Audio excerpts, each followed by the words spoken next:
week, how did it help the offense out a little bit? Well, hopefully it gave us a few more points to find. It was good to get us healthy, and especially another week for Jordan to get totally healthy. And I said earlier, I think he'd probably be as healthy as he's been since he started, playing for us earlier in the season. So I feel comfortable with him, and he's throwing the ball really good. No complaints with his ankles or his hand or shoulder. So, he's ready to go. And we worked on some things. We put our game plan in last week, so we've repped out our plays. There's no problem with that. We know exactly what we want to do, and we're ready to go. We just got to go out and play our football, and that's have a mixture of run and pass. It's a really good defense. So we got to keep them off balance, and we got to control the line of scrimmage the way we have the last few weeks. Last time you guys played, you put up a lot of yards rushing and total yards. I mean, how encouraging was that performance before the bye? Well, it's just always good to go out and perform well, but offensively we have continued to work hard on our run game, and our offensive line starts with those guys. They're rolling guys off the ball, controlling the line of scrimmage. That's going to be important against this group. They're really physical up front, their defensive line. So it's going to be a big challenge for us to be able to do that again against these guys. And then we got to be able to, again, we've started to see some signs of our throw game with Jordan getting healthy at the East Carolina game. He got the ball down the field to some guys, and they made plays. And we just got to continue to improve on that. And it's going to be big these 4 weeks to be able to make those plays in the passing game. If we can do that, along with this running game that we found, then we ought to be, playing some good football here these last 4 games. Kerwin, any update on John Quez? Any chance we see him? We don't know for sure. He had a concussion. He got hit. We had to take him out there in the game. He took a pretty good shot to the back of the head on that run he had. And we're trying to just make sure. We got to wait till he gets cleared by our trainers. That hadn't happened for sure right now. Total clearance. So we don't know right now for sure if he'll be able to make it for this Thursday night. You alluded to the balance. Is it starting to get to that point where you'd like it to be? No, it's nowhere where we want it. Listen. My desire is to have 300 yards passing and 200 yards rushing. You do that every day, I'll be happy. I'll go home. That's what we, go 20 one way or the other and the pass or run, But that's our mark we try to hit. We hadn't hit it. We hadn't been close, but especially in the passing game. But yeah, when we're running and we're throwing the way we need to with the efficiency that I know we can, now we can go do it at those things. And so, I think a lot of it, again, we were young and Jordan was coming on, then all of a sudden he had these injuries, and people don't know what he played through a couple games. Probably shouldn't have played him one game, that Navy game. But you sit there with Kirk, you don't know what he can really do, and yet we went with him, and he told us he was healthy enough to do it. But listen, I've played this position also. Sometimes you tell coaches that, and you really are just trying to survive. And but now he's pushing the football down the field. You can see he's healthy. You can tell he has the confidence to go push the football down the field. And so with that, I'm hoping these last 4 games we can really start getting those numbers back where they need to be. Heading into the season, you knew what you were going to get from Mitch, and Mathis is coming along. How nice is it to have 2 tight ends producing like this? Mitch has been all over the quarterbacks about the number of touchdowns they've missed him on. I mean, I think it's been 6 maybe we counted that was wide open that he's had, and they didn't get him. And then on top of that, the other time, Mathis has stole some of his catches. He goes in the game.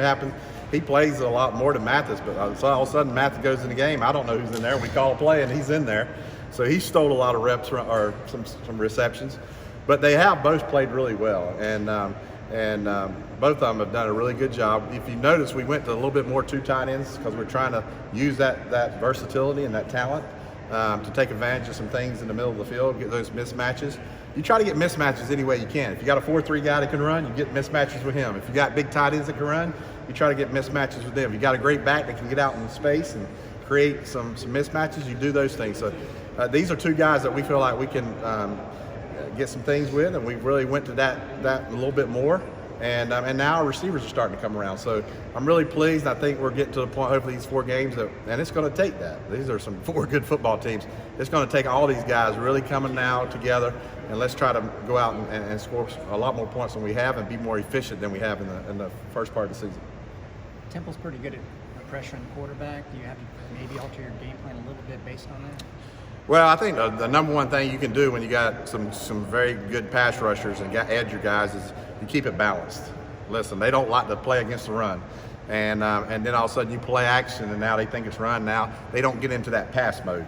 We did a really good job on 44 at East Carolina. I mean, he's one of the best guys in this conference, getting on the edge and speed. And we kept him neutralized because we ran the football so well. but we made him think that it was the run. All of a sudden, we're play action passing or we're throwing quick game. Those things help our offensive tackles, and we got to do whatever we can do to help those guys. We also made Chip help a guy with that, and so we're always going to try to do what's best to keep our quarterback from getting hit. If we can do those things, then we'll be in good shape. And they are fantastic up front. They get after you. The big thing is you just got to keep them out of long, good down and passing situations. If we can do that, keep them in 3rd and 5, keep them in 2nd and 5, we'll be in good shape, I believe. Kerwin, I don't know if this is something you guys talked about, but last time y'all played on national TV, it didn't go so well. Do y'all kind of look at this as a chance to redeem yourself before the nation?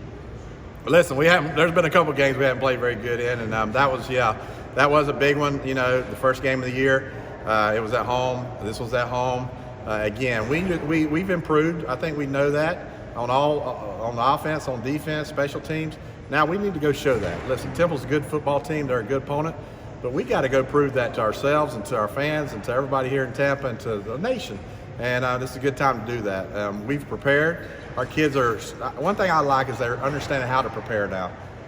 To me, I don't worry about the game as long as we prepare. You worry about there's a stage to prepare. There's a way to prepare each week. Our kids are starting to understand that. You teach them, hey, this is the way you got to do it. And they've seen, hey, if we prepare and become one of the best, most prepared football teams in the country, that's the way we're looking at it on our side, then we'll go perform well. They've seen that now the last few weeks, and now we need to do that again this Thursday night and go out and just execute at a high level. If we do that, we got enough talent to go score points and put ourselves in a position to win. That line setting the tone, being so aggressive and stuff like that. What have you seen from Donovan Jennings, especially since he's been moved back? Oh, he's been unbelievable. He's, I think, one of the best left tackles in this league. And this is a good conference, but he has played at a high level. He's played great in the run game, coming off the football, rolling people out, getting movement, and then his pass pro has been really good. It's been outstanding. Like I said, he was a 340-something pound guy in the spring. We're thinking, oh, he's just going to be a maybe 350, 360 guy who's unbelievable guard. But now he's down to 320-something, so he's so light, he's quick-footed. He's got great balance, and he's been unbelievable in our pass pro, and that's really helped us in the passing game. We can sort of move our protection away from him, put him on some single situations because we respect him so well with his talent that he can handle almost anybody in this league. And he's played outstanding in that position, and that's been good for us.